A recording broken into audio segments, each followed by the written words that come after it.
The FT has been given access to one of the most sophisticated research facilities in the world, a laboratory so successful that it's been called a Nobel Prize factory. This is the MRC's Laboratory of Molecular Biology. The LMB, as it's known for short, has won 12 Nobels in total, more than any other institution of its size. So, what's the secret of the lab's success? We're here to ask some of its leading scientists firsthand. If I knew what the secret source of this place is, I would be very rich and very famous. Unfortunately, I don't. But one of the properties of this lab that makes it a bit maverick is the trust and engagement with risky science and long-term science that we believe delivers the goods in the end. One of the most audacious projects at the LMB is led by Madeleine Lancaster. Her team are encouraging stem cells to grow into clusters of human brain tissue, sometimes referred to as mini-brains. These are basically 3D neural tissues that model the developing human brain. Yes, of course. The really special aspect is that they are self-organizing. So we're not coming in and forcing the cells to make specific cell types. We're allowing these tissues to develop on their own. Also, of course, in a three-dimensional conformation, which is the way the brain develops naturally. Using this technique, Madeleine can study the way in which healthy cells arrange themselves within the embryonic brain. She can even look at how neurons fire into activity. I think generally if you understand how something is built, then you'll also understand more about how that works. And so that's kind of the goal here, is to try to let these things build themselves, and we can watch that process and learn something about human brain development and also what goes wrong in neurological conditions. Madeleine's method may be unusual, but bold approaches like hers have led to revolutionary work at the LMB. Take her colleague, Richard Henderson. He received the 2017 Nobel Prize for Chemistry for his work on cryoelectron microscopy, or cryo-EM. It's a technique that quickly freezes tiny biological molecules in a very thin layer of ice, preserving their natural structure without the need for unnatural staining. The images you get are actually images of the molecules themselves in their normal environment, amorphous ice instead of water. And so by recording a stack of images like that, which would be images of the molecules at different angles, in the computer you can process it into a high resolution, a near atomic structure. And so instead of finding the subunit structure, the outline of the molecule in a rough detail, you can actually see right into it and see all the atoms, the amino acids, the DNA, the nucleic acids. It can be used to understand how drugs bind to molecules in biology. And this is terribly important in drug design and will be going to the heart of a number of human physiologies that we need better drugs for.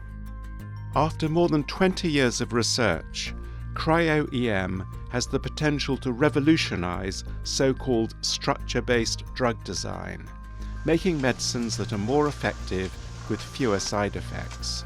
It's a fantastic example of how long-term investment by the UK's Medical Research Council can translate directly to healthcare, and the process is accelerated even further when labs like the LMB work with pharmaceuticals companies such as AstraZeneca. To be able to push the boundaries of science, to work at the frontier of science, means that we have to employ the best scientists within our laboratories, we have to collaborate and partner with the best scientists globally. And these partnerships are either to develop new approaches by which we can develop medicines, which we can then take forward to the clinic, or to understand the basic mechanisms of disease. You're looking at one of the great hopes for understanding how the brain works. It's called a connectome, a map of some of the pathways that information can take as it passes from neuron to neuron. It's enriching our understanding of behavior and memory, and it could one day help us find a treatment for Alzheimer's disease. Greg, we're looking at a spectacular rotating fly's brain. What's it showing us? Okay. The big challenge at the moment in trying to understand how brains actually control behavior is to understand the network of connections within the brain and how information flows through those networks while the animal is producing a particular behavior. And that's true whether you're talking about a fly, which is what we study, a worm, a mouse, or a human. Even in a fly brain, which is just a millimetre across, Greg's team have a huge task on their hands, tracing the path of individual neurons through stacks of electron microscope images, and then painstakingly recreating all the connections in a computer model. Greg, what did it take to produce this beautiful picture? So it took the combined efforts of many different scientists with many expertise. There are contributions for over 150 people in this image, and there's about 30 million clicks tracing neurons through this electron microscopy image data that have turned into this image that we see here.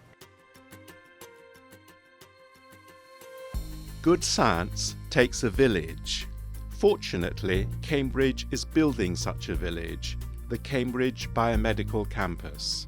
It's already home to some 17,000 healthcare professionals and research scientists. And there's space on campus for another 14 Wembley pitches of new development. The impetus behind the whole project? Collaboration. Having proximity to all our other collaborators in the Cambridge cluster is really important.